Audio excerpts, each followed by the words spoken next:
You've got mail. Hey guys, my name is Ryan. And my name is Misko. And welcome to Overwatch Central, and welcome to another episode of the Mei-lbox. In this week's video, we wanted to focus a little bit more on the beta returning, all of the stuff in it, and more importantly, some beta questions overall.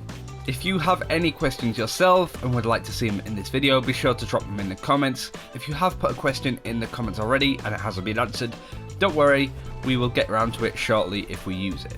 So don't fret. But we'll get straight onto it with the first question. So first up is Kuda asking, do you guys think that there will be an open beta for Overwatch? They also go on and ask if we know why there are so few people in the beta currently and why Blizzard aren't inviting more players. What I think they might eventually do is a beta stress test weekend that basically is an open beta using friend invite codes, similar to what Heroes of the Storm had. Judging from how close we are to release though, this would probably happen within a month or maybe two. As for the amount of people currently in the beta and people saying that making it an open beta would be so easy, there's a big misconception here. There are actually quite a lot of players in the Overwatch closed beta currently, more than some might think. After 7 beta invite waves, there are now quite a few people actually playing the game, just not near the majority of people who signed up to the closed beta were given access. As Miska said, I think it's a lot more people than everybody seems to assume it is. Unfortunately, we don't really have that information. We don't know how many people are in the beta. But considering they've just opened up the Asia beta access as well, that's a big thing. You know, that is something that Blizzard are focusing on at the moment as well. So, you know, they are trying to expand as much as they can in certain areas. I hope we do see another beta stress weekend. I thought that was pretty good. It's also worth noting that we did have a lot of lag on the first couple of days that we got the beta back. The servers are a bit over capacity at the moment. They're fine now, so I think there would be just making sure that the game is fine for launch. But of course, I say this from a person that is in the beta. If I wasn't, I would probably still be as frustrated and annoyed as you guys are. Atwood asks, in the latest version of Overwatch, do you think Symmetra is still fairly weak as a support? If so, what do you think she needs to improve? I think she's in a pretty good place now. I think with the buff to shields being able to be healed by health packs and stuff, I think she's in a really good place.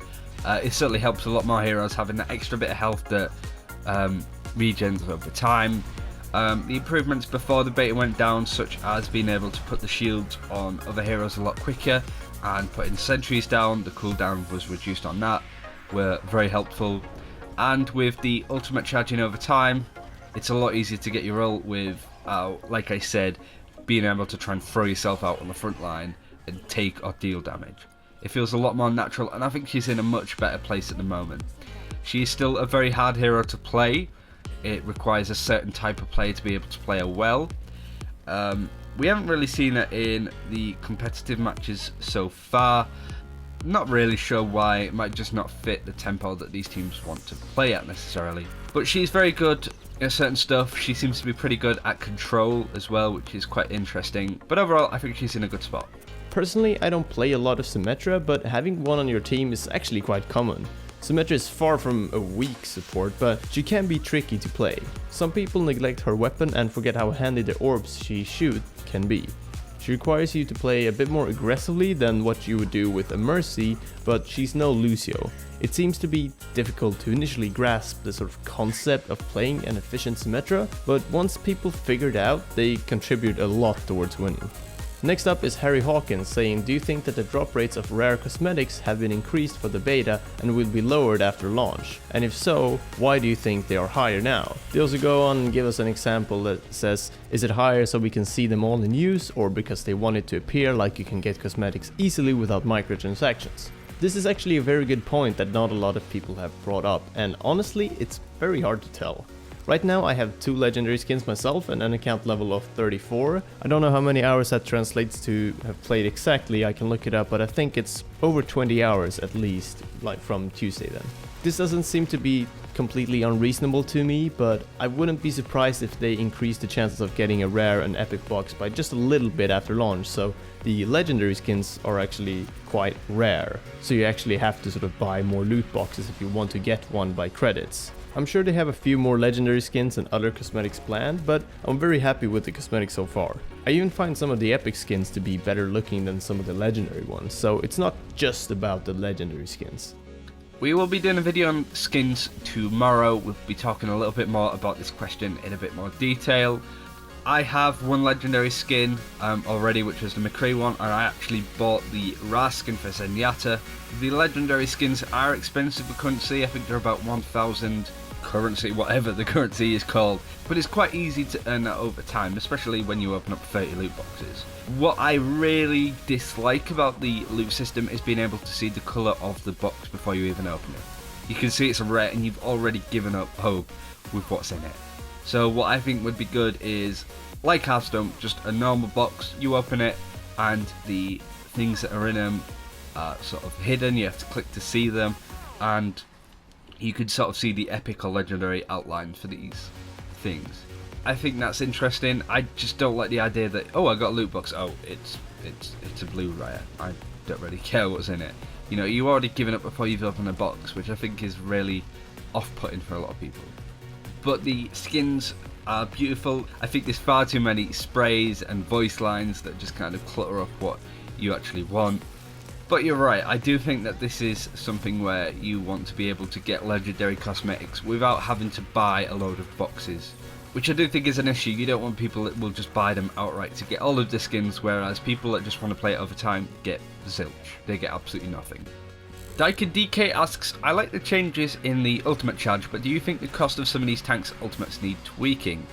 I think they're okay. Obviously, heroes like Reinhardt and Roadhog that are good at soaking up a lot of the damage don't get as much of an ult charge as they used to, but, you know, Reinhardt doesn't deal a lot of damage necessarily if he's just sat there with his shield up, but with it ticking over time, I think it sort of works out just as well.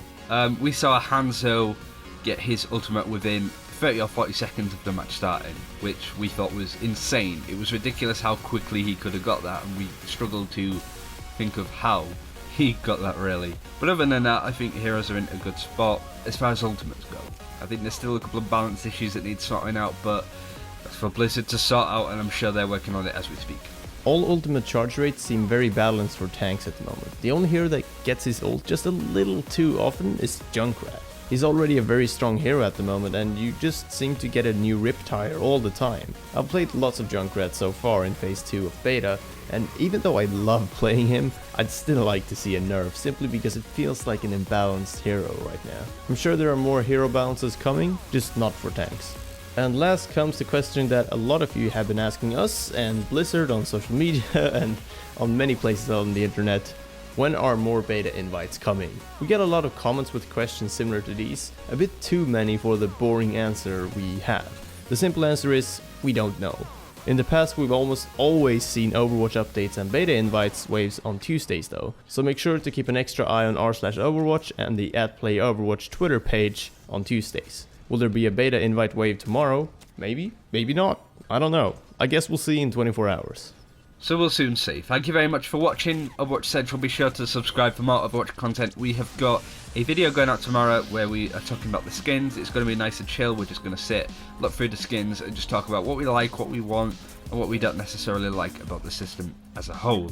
So get yourself a cup of tea and be sure to join us then. And until next time, take care and we will see you then.